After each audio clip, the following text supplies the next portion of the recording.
প্রিয় দর্শক, দীর্ঘ 4 বছর পর একজন প্রবাসী দেশে ফেরার পর তার সাথে যে ঘটনা ঘটলো আপনারা জানলে চমকে যাবেন।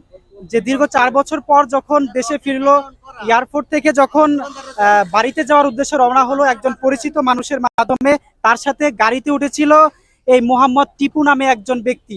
তার মোবাইল এবং টাকা পয়সা সবকিছুই নিয়ে গেছে। আপনার বাড়ি হচ্ছে কোন জায়গায় জানো? ঝিনাইদহ জেলা। ঝিনাইদহ জেলা। আপনার নাম হচ্ছে টিপু, আপনার বাবার নাম? মোহাম্মদ হায়দার। আর গ্রাম কোনটা? বাগাসরা।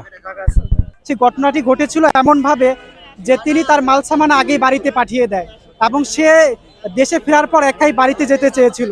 তো তারপর সে গাড়িতে ওঠার পর তাকে একটি বিস্কুট খেতে দিয়েছিল। সেটি খাওয়ার পর সে আব্দুল্লাহপুর থেকে জামগড়া বাইপেল এসে পড়ে আছে, তার ঘুমের গড় কাটছে না। এমন দিন দিন বাংলাদেশে অনেক চলছে আমরা জানি। তো এমন প্রবাসীর সাথে এমন একটি ঘটনা ঘটবে তা আসলে আমরা কল্পনা করতে পারিনি, যে তার মোবাইল এবং টাকা পয়সা সবকিছুই নিয়ে গেছে। তো এখানে দেখতে পাচ্ছেন যে যে জনগণ রয়েছে তাকে পানি টানি দিয়ে কোনো রকম সুস্থ করেছে, তার বাসায় কল দিয়েছে টাকা পাঠানোর জন্য, টাকা পাঠিয়ে তাকে বাড়িতে পাঠিয়ে দেওয়া হবে। তো তার টাকা কি পাঠানোর জন্য তার ফ্যামিলিকে কল দিয়েছিল?